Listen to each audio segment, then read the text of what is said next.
Hi hello నమస్తే. నేను మీ Ramesh. Welcome to Ram Ramesh education news channel. So ఈరోజు వచ్చేసింది మనం ఎస్సీ వర్గీకరణ అండ్ డిఎస్సికి సంబంధించిన లేటెస్ట్ అప్డేట్స్ అయితే చూసుకుందామండి. సో ఇక్కడ చూసుకున్నట్టయితే మనకి ఎస్సీ వర్గీకరణపై ఆర్డినెన్సులు జారీ 2-3 రోజుల్లోనే జారీ. ముసాయిదా ఆర్డినెన్స్కు మంత్రివర్గం ఆమోదం.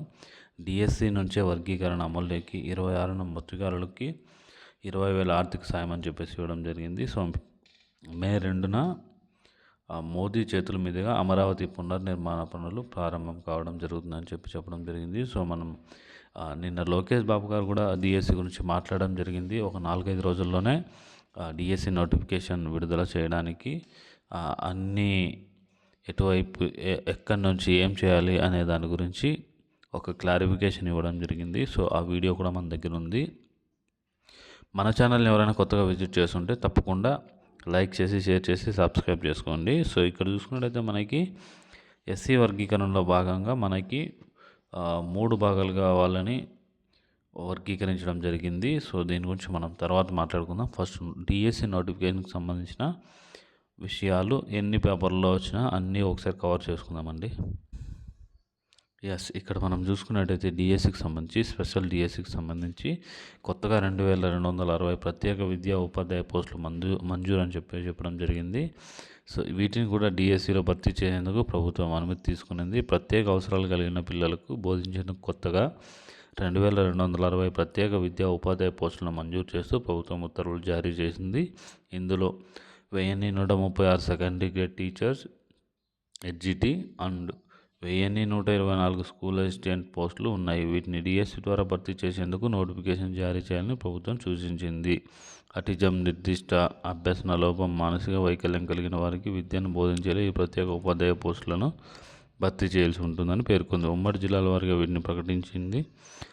సో స్కూల్ అసిస్టెంట్ ప్రత్యేక విద్యా పోస్టులు గరిష్టంగా ఉమ్మడి తూర్పు గోదావరి జిల్లాలో ఉండగా కనిష్టంగా నెల్లూరు జిల్లాలో ఉన్నాయి. హెచ్జిటికి ప్రత్యేక విద్యా పోస్టులు ఉమ్మడి గుంటూరు ఎక్కువగా ఉండడం, విజయనగరంలో తక్కువగా ఉండడం. ప్రత్యేక విద్య స్కూల్ అసిస్టెంట్ పోస్టులు మొత్తం 1,984 అవసరం కాగా ఇప్పటికే 860 మంజూరైన దానికి అదనంగా 1,124 పోస్టులు మంజూరు చేశారు. సో ఇప్పటివరకు ప్రాథమిక పాఠశాలలు లేని ప్రత్యేక విద్యా పోస్టులను తాజాగా 1,136 మంజూరు చేయడంతో ప్రత్యేక అవసరాలు కలిగిన పిల్లల బోధన మెరుగుకు అవకాశం లభించింది. ఇప్పటికే మిగులుగా ఉన్న హెచ్జిటి స్కూల్ అసిస్టెంట్ పోస్టులను విలీనం చేస్తూ వాటి స్థానంలో వీటిని కొత్తగా సృష్టించారు. సో ఇక్కడ చూసుకో జిల్లాల వారీగా మనకి ఎక్కడ హెచ్జిటి ఎన్ని ఉన్నాయి, ఎస్సీ ఎన్ని ఉన్నాయి అనేసి. సో అనంతపురం వచ్చింది 101, ఎస్సీ వచ్చింది 100. నెక్స్ట్ చిత్తూరు 111, 82. తూర్పుగోదావరి 127, 151. గుంటూరు 151, 98. కడప చూసుకున్నట్టయితే 57, 49. కృష్ణా చూసుకున్నట్టయితే మనకి 71, 89. కర్నూలు 110, 130. నెల్లూరు 63, 44. ప్రకాశం 74, 50. శ్రీకాకుళం 71, 109. విశాఖపట్నం 59, 52. సో నెక్స్ట్ వచ్చిన విజయనగరం 45, 66. పశ్చిమ గోదావరి 90, 105. సో ఇదండి దీనికి సంబంధించిన ఇన్ఫర్మేషన్. అండ్ అలాగే ఇంకా మనకి లోకేష్ బాబు గారు మాట్లాడిన విషయం కూడా నేను మీకు క్లియర్గా వివరించడానికి ట్రై చేస్తాను. ఒకసారి ఆ వీడియో చూడండి.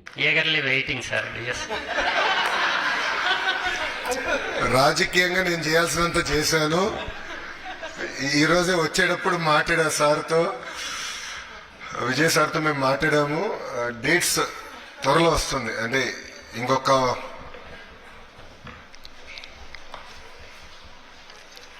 5 రోజులు నోటిఫికేషన్ విడుదల చేయబోతుంది.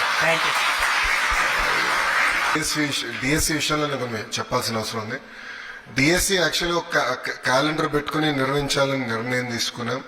దాంట్లో భాగంగా టెట్ ఎగ్జామ్స్ కూడా నిర్వహించాం. అదైన తర్వాత ఏబిసి క్లాసిఫికేషన్ వర్గీకరణ విషయం కోర్టులో వచ్చిన తర్వాత అది ప్రక్రియ పూర్తయిందా చేయాలని ఒక నిర్ణయం తీసుకుంటాం జరిగింది. నాకు తెలిసినంత వరకు నాకు దొరికిన సమాచారం అంతా మీతో నేను షేర్ చేసుకోవడం జరిగింది. అండ్ అలాగే ఇక్కడ చూసుకున్నట్టయితే 4.23 లక్షల ఉద్యోగాల లక్ష్యం అని చెప్పడం జరిగింది. సో దీంట్లో కూడా ఎస్సీ వర్గీకరణకు సంబంధించి ఇవ్వడం జరిగింది. సో మెగా డిఎస్సికి వర్గీకరణ ప్రాతిపదికన అని చెప్పడం జరిగింది. సో వైసీపీ ఎప్పటి నుంచో కుట్రలు పడుతుంది. వీటిని అన్నింటినీ వదిలిపెట్టేసి ఇప్పుడు మళ్ళీ మేము ఇది బాబోయంలోనే జరగాల్సి ఉంది. సో ఇప్పుడు మళ్ళీ కూడా బాబు హయాంకే దీన్ని తీసుకురావడం జరిగిందని చెప్పేసి చెప్పడం జరిగింది. డిఎస్సి వర్గీకరణకి లింక్ పెట్టడం జరిగింది. సో దీంట్లో భాగంగానే మెగా డిఎస్సి వర్గీకరణ ప్రతిపాదికత అని చెప్పడం జరిగిందనమాట. ఇది ఈరోజు వరకు ఉన్న mega DSC latest updates. So మరిన్ని వివరాలతో మళ్ళీ కలుసుకుందాము. సో లేట్ చేయకుండా మన ఛానల్ సబ్స్క్రైబ్ చేసుకోండి. Please do share and do subscribe our YouTube channel. జై హింద్.